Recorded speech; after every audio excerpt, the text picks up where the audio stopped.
रोजगार, शिक्षा और स्वास्थ्य की मुद्दा लेकर मैदान में उतरी सुनैना सिंह किन्नर। भारतीय एकता पार्टी ने सुनैना सिंह को टिकट देकर जताया भरोसा।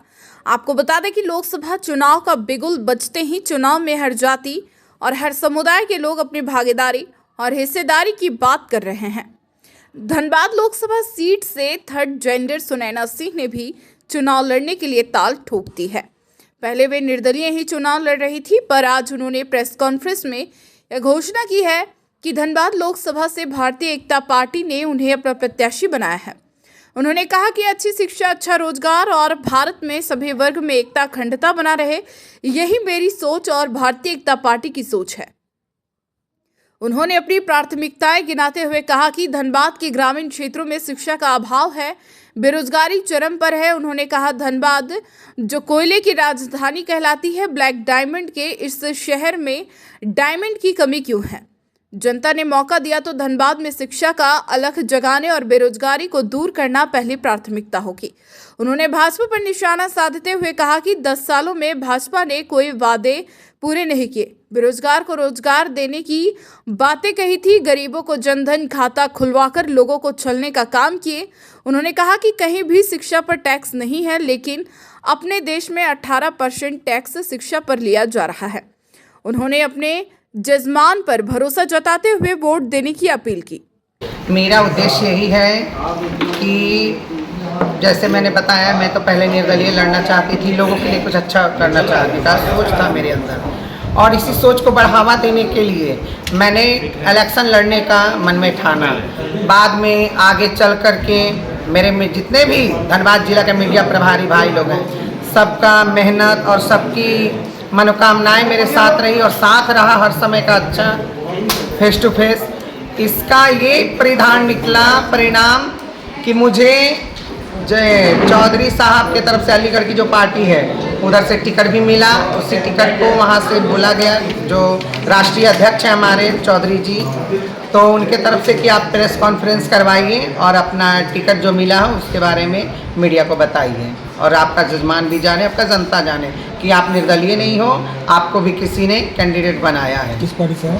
जी, हमारा भारतीय एकजुट पार्टी, एकता पार्टी। क्योंकि बीजेपी भी है, तो कैसे आप टक्कर देंगे? देखिए, बीजेपी कोई गॉड ग्लॉसिंग मैजिक नहीं है, नथिंग। बीजेपी हो या कांग्रेस हो या किसी भी पार्टी की मैं बात करूं, मैं खुद की अपनी पार्टी की भी, कोई भी अपने कर्म से जाना जाता है, अपने जातिवाद पार्टीवाद से नहीं। अगर मैं इस पार्टी से मैं अच्छा करूंगी, मेरा ही नाम होगा। मुद्दा क्या होगा? मेरा मुद्दा बस यही है, अच्छी शिक्षा, अच्छा रोजगार मेरे जिले में धनबाद में आए, झारखंड के अंदर, और एम्स जैसा हॉस्पिटल हमारे धनबाद जिला में होना चाहिए, क्योंकि भारत का दूसरा स्थान है खनिज विभाग में धनबाद जिले का, ब्लैक डायमंड इसे बोला जाता है।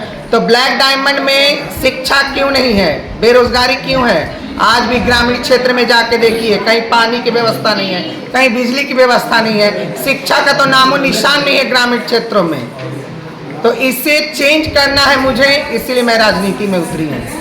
शिक्षा में टैक्स की बात कर रहे थे आप क्या? जी, शिक्षा में मैंने टैक्स की बात इसीलिए कहा कि आई एम ग्रेजुएट BSc, मैं खुद एक पढ़ी लिखी हूँ, थर्ड जनरल कमेटी से आती फिर भी, और शिक्षा की मैंने बात इसलिए कही कि मेरा भारत महान, ये सब कहते हैं, आज बीजेपी का भी नारा है, लेकिन भारत एकजुट होने का, भारत एक करने का ये कौन सा तरीका है? आप किसी भी विश्व स्तर पे चले जाइए, और भी देशों में कहीं भी शिक्षा मुक्त है, कहीं कहीं ऐसे भी देश हैं जहाँ शिक्षा आप कितना भी डॉक्टरी करो, IAS करो, IPS करो, बिल्कुल फ्री होती है।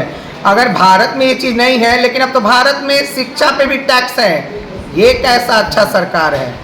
शिक्षा, जो बेरोजगार, जो लेबर कास्ट का जो रिक्शा चलाता है, जो ग्रामीण क्षेत्र के हैं, वो टैक्स दे के अब एग्जाम देंगे, टैक्स दे के पढ़ाई करेंगे उनके बच्चे, जिनको ABCD भी मालूम नहीं है। जाइए आप उठ करके ग्रामीण क्षेत्रों में, वहाँ शिक्षा के नाम पर शून्य है। भारत शून्य से, ये विवेकानंद जी को भारत शून्य से स्टार्ट करने के लिए दिया गया था बाहरी देशों ने, उस शून्य को पूरा ब्रह्मांड साबित करने वाला ये देश है। फिर यहाँ पे शिक्षा पे टैक्स क्यों? शिक्षा के बारे में पिछड़ा वर्ग क्यों? रोजगार के बारे में पिछड़ा वर्ग क्यों? खास करके धनबाद कोयलांचल की मैं बात कहूँ तो कोयलांचल भारत का दूसरा स्थान है खनिज विभाग में, भारत के तरफ से बहुत कुछ केंद्र सरकार को मिलता है हमारे धनबाद से, लेकिन एम्स जैसा हॉस्पिटल नहीं है, एयरपोर्ट नहीं है धनबाद में। दिल्ली बम्बई जाइए, उसके लिए डायरेक्ट आपको जंक्शन से गाड़ी नहीं मिलेगी धनबाद का। ये कैसा कोयलांचल का रूप बदल दिया आपने। जनता को विश्वास को कैसे जीतेंगे? मेरे को अपने जनता पे, अपने पब्लिक पे, अपने माँ बहनों पे पूर्ण विश्वास है। वो लोग भी जान रही हैं मेरे अंदर भाई भतीजावाद नहीं है, मैं किसी फैमिली से बिलोंग नहीं करती। मेरे कमाई का परसेंटेज मंदिर मस्जिदों में जाता है। और भी क्या बोलता है इसे, वासेपुर में देख लीजिए, वासेपुर में अभी मदरसा बनवाई गया, मेरी दादी बनवाई थी, उसको पूर्ण करवाया मैंने, ढलैया करवाया मैंने। उसमें यतीम बच्चे नहीं हो तो 200-400 पढ़ते हैं, 200 से 300 से कम नहीं है। तो वो यतीम बच्चे पढ़ेंगे, अपने अल्फाज को, अपने इल्म को आगे करेंगे, अपने टैलेंट को आगे करेंगे, तो वो शिक्षा ही तो है एक तरह से। जबकि हम लोग मांगने खाने वाली हैं, फिर भी इतना जोर देते, इतना सोच है हमारा। फिर आप तो पूरी तरह पुरुष प्रधान हो, आपकी सोच कहाँ कर गई मिस।